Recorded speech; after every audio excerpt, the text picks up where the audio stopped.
Je suis absolument ravie de vous retrouver aujourd'hui à Venise pour découvrir la 60e édition de la Biennale d'art.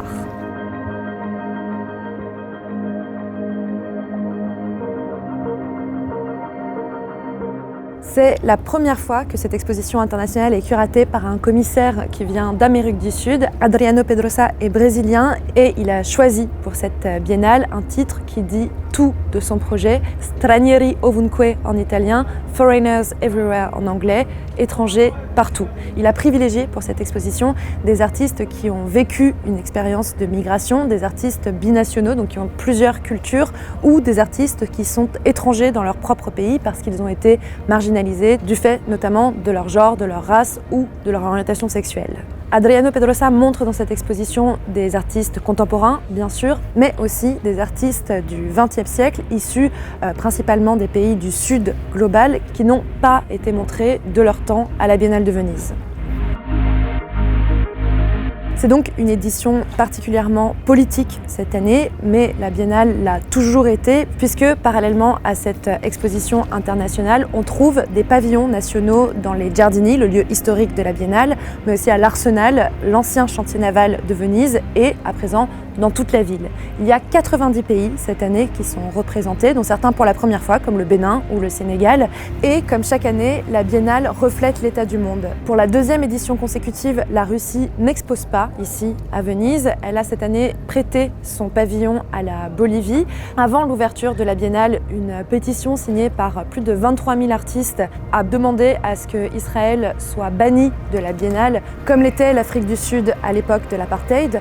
Le pavillon israélien a finalement été monté, mais le jour de l'ouverture de la Biennale, l'artiste Russ Patir a annoncé, en accord avec ses commissaires d'exposition, qu'elle n'ouvrirait pas le pavillon tant qu'un cessez-le-feu n'était pas effectif et qu'un accord n'avait pas été trouvé pour la libération de tous les otages.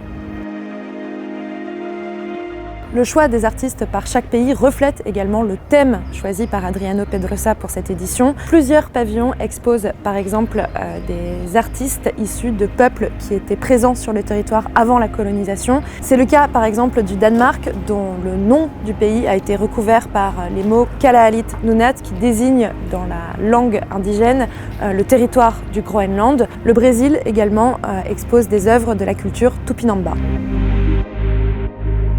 J'ai choisi de vous parler un peu plus en détail de 3 des 90 pavillons à découvrir pendant cette biennale.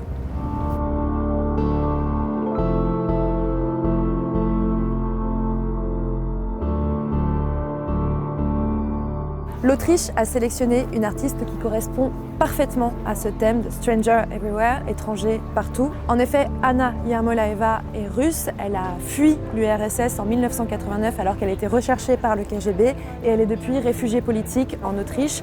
Quand on entre dans l'exposition, la première idée que l'on peut se faire est celle d'un travail, d'une œuvre qui traite de la poésie du quotidien. Il y a des bouquets de fleurs dispersés dans une pièce, l'air du lac des cygnes résonne dans l'espace, mais lorsqu'on commence à lire les cartels des œuvres, chacune prend sens. Les plantes viennent représenter différentes révolutions, comme la révolution du lotus en Égypte en 2011 ou la révolution orange en Ukraine en 2004, tandis que cette terre du lac des cygnes est un souvenir d'enfance de l'artiste. En effet, durant toute l'époque soviétique, pendant les périodes de tensions politiques, le régime faisait diffuser à la télévision et à la radio ce ballet en boucle à la place des émissions d'actualité. L'œuvre d'Anna Yermolaeva parle effectivement du quotidien, mais de son quotidien en tant que réfugiée politique.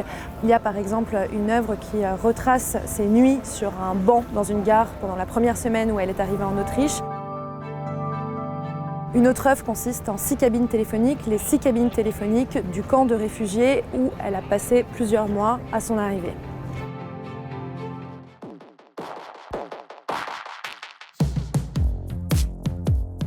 Changement radical d'ambiance dans le pavillon suisse où on découvre une exposition extrêmement kitsch, extrêmement drôle, totalement délirante.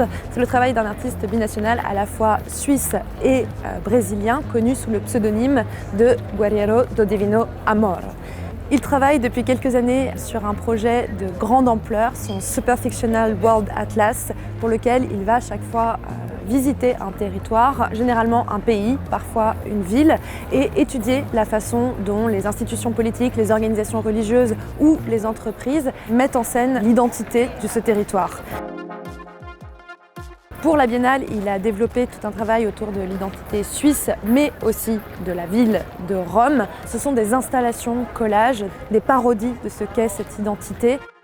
L'installation Roma Talismano est particulièrement drôle avec une louve romaine incarnée par la performeuse brésilienne Ventura Profana.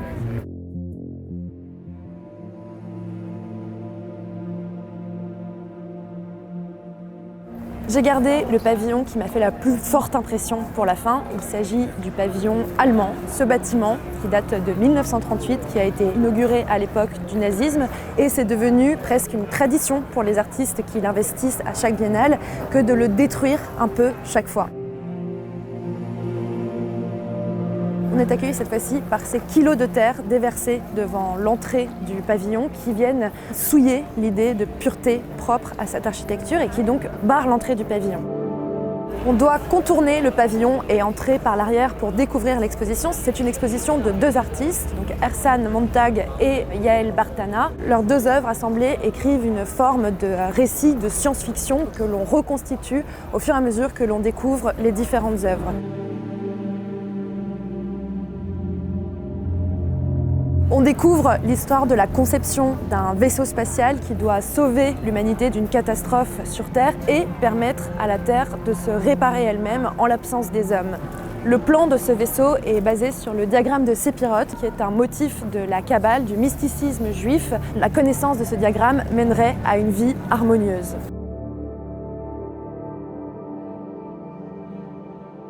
Ce récit de science-fiction qui puise dans le mysticisme juif et le travail de l'artiste Yael Bartana, elle cohabite dans l'espace avec Ersan Montag, qui est donc l'artiste qui a créé cet immense tas de terre à l'entrée du pavillon et également créé ce petit bâtiment à l'intérieur du bâtiment dans lequel on pénètre pour découvrir un espace qui semble avoir été ravagé par une catastrophe. Ce bâtiment et cette terre devant le pavillon sont en fait une même œuvre, un monument à un homme inconnu, qui est en fait un monument que l'artiste a conçu en hommage à son grand-père turc qui a émigré en Allemagne et travaillé toute sa vie dans une usine d'amiante. Il est mort quelque temps après sa retraite d'un cancer du poumon. Dans le bâtiment, on découvre une performance extrêmement poignante. Je ne vous révélerai rien de cette performance, mais je vous conseille définitivement, si vous avez l'occasion de venir à la Biennale de Venise, de vérifier quand elle a lieu et de ne surtout pas la rater.